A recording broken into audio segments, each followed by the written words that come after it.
It's a very great pleasure to welcome Rabbi Anna Posner to the LJS this morning.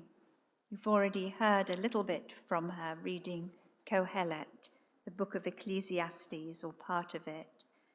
Rabbi Anna was ordained in 2020 and is the progressive Jewish student chaplain around the whole country, I think. Is that right? That's a huge responsibility, particularly over this past year and a half.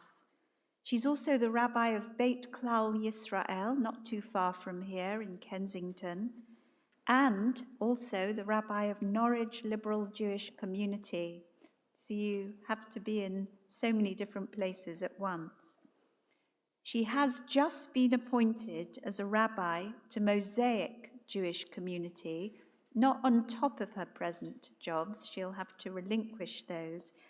And if you haven't heard of Mosaic Jewish Community, it's a new kind of pluralist Jewish community based in the borough of Harrow. And it brings together three constituent synagogues: Liberal, Reform, and Masorti. And they're all known as the Mosaic Liberal, Mosaic Reform, Mosaic Masorti. And they're led by three women: Rabbi Rachel Benjamin, who's well known, Rabbi Kathleen Middleton, who also was here for a while, and Rabbi Natasha Mann, who also works at the New London Synagogue just up the road. So Rabbi Anna, you will become the fourth woman in the team, serving all three communities, I believe, and I'm sure that will help them develop and see themselves as one organization. So a wonderful challenge from next January onwards. I'd like to invite you to join me on the bimah as we welcome you. Anna and I are going to have a little bit of a conversation about Sukkot, but not about the things we've been talking about this morning, but different aspect of Sukkot. And this is one of the great pleasures, I think, of our new way of doing services, that we can have conversations either virtually or here. And I'm delighted that you're here with us. Thank you for having me. So, Anna, when we think of Sukkot, we think of its agricultural significance, primarily the autumn harvest. Today is the autumn equinox, the building of the sukkah, shaking of the lulav, the prayers of rain that will come at the end of Sukkot on Shemini Atzeret. But Sukkot also has another dimension, perhaps not quite so well known. It's also a festival of welcoming and hospitality. And one of the more colorful and mystical rituals associated with Sukkot is the custom of inviting guests into the sukkah on each of the 7 nights of Sukkot. The Kabbalists, basing themselves on the Zohar, the 13th century mystical tract, specified the ritual of inviting 7 exalted guests. Actually, the Zohar calls them heavenly guests. And these guests were given this Aramaic name of Ushpizzin. In fact, there's a very famous film as well by that name, Israeli film. Who were these heavenly guests? They were led by Abraham, who was known for his hospitality of his 3 guests in Genesis 18, followed by Isaac, Jacob, Joseph, Moses, Aaron, and David. It's a kind of strange categorization or strange choice. You might ask about certain omissions, but you've got here the patriarchs, the leaders of the people or prophets, and then royalty. And on each day, so the custom goes, one of these guests will be singled out and invited in very exalted language into the sukkah. And in our own time, of course, we've extended that invitation to further heavenly female guests, the matriarchs and other significant women in Israel: Sarah, Rebecca, Rachel, Leah, Miriam, Abigail, one of the wives of David, and Esther. So my first question to you, Anna, is whom would you invite into your sukkah as your guests initially hear from the pages of Tanakh or rabbinic literature, and why would you invite them? So I broadened it to rabbinic literature once you gave me permission to, and I decided to invite Bruria, who is thought to have been the wife of Rabbi Meir, and she's not only a woman who's named in the Talmud, but is also given not much, but a bit of halachic authority, and she gives, she speaks both homiletically and halachically. And I just want to ask her, what's it like to be part of that men's club, boys' club, and also how did she get in? How did she get around the table? And not just to be there around the table, but to be listened to as well in a time when that was more than unusual. So she's my first guest. She's your first guest. Yes. Any other guests from the Bible or rabbinic literature, or? Well, not from the Bible or rabbinic literature, but my first thought was Lily Montague. But kind of like that, you know, that piece of Talmud where Moses goes into a Beit Midrash and is like, well, this isn't my Judaism.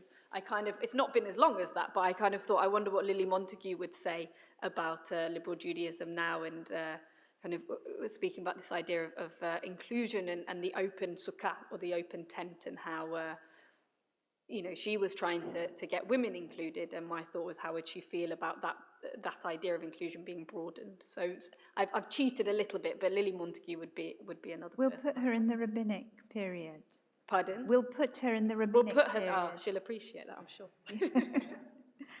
What about contemporary individuals that you would invite today? People still alive, or who would you invite into your sukkah? Who can we hold up perhaps as modern day examples? So I definitely couldn't get away from the future conversation that we're going to be having. And so it's maybe cheating a little bit, because this person's actually my friend, but also a leader in our Jewish community, Dahlia Fleming of Keshet UK. And it's not just because what they do is about LGBTQ plus inclusion, but the way they talk about inclusion, I think, is really interesting for how we can look at all types of inclusion. The organisation has this whole idea of meeting people where they're at, and trying to move people from where they're at. So what might be expected of the LJS would not be what would be expected of a community in Stamford Hill, for example, and they have been able to speak to very Orthodox people as well.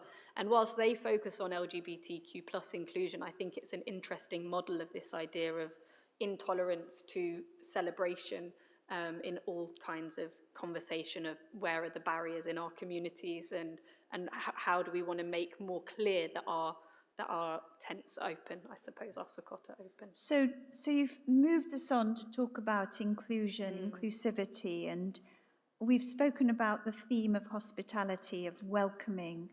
The other theme that's associated with Sukkot is universalism.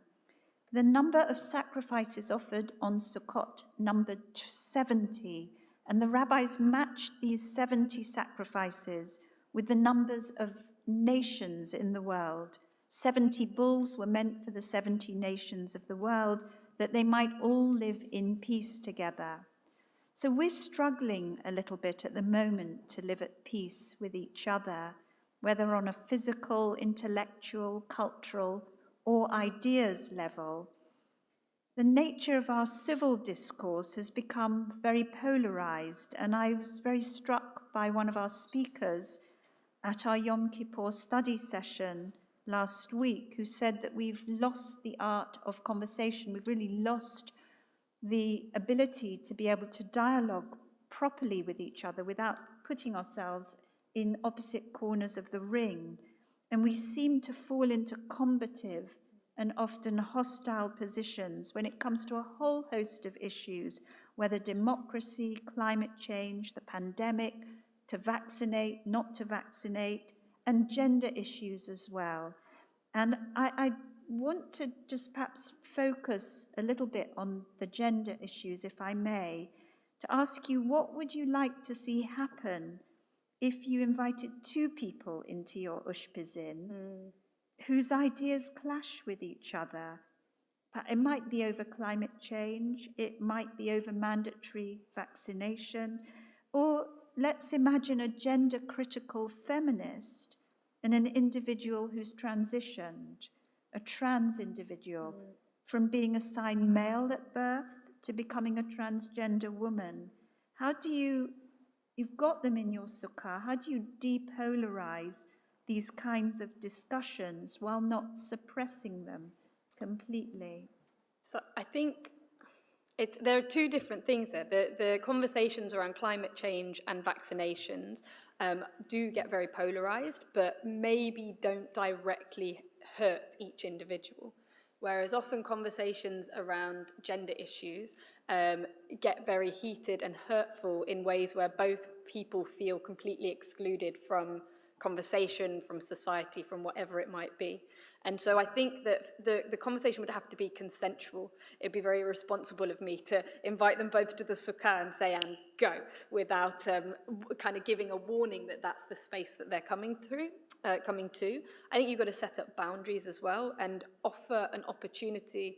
In some sessions where they talk around safe space, they do this thing called oops, ouch. I don't know if it's ever been done here, but kind of if people have good intentions of what they're saying, but accidentally say the wrong thing, they can just kind of signal it with an oops. And if someone hears something that is harmful for them, they can signal that with an ouch. However it's done, I think boundaries of conversation need to be put in place. And those conversations need to be, I mean, I maybe facilitated as well. And I mean, it would be nice if that could just be a free-flowing conversation, but I think that people need to be there with the acknowledgement that no one's trying to prove the other one right or wrong, and we're just there to listen and maybe hear another perspective, but with the acknowledgement that our words can be painful, and certainly, gender-critical feminists often get very angrily called TERFs and have all sorts of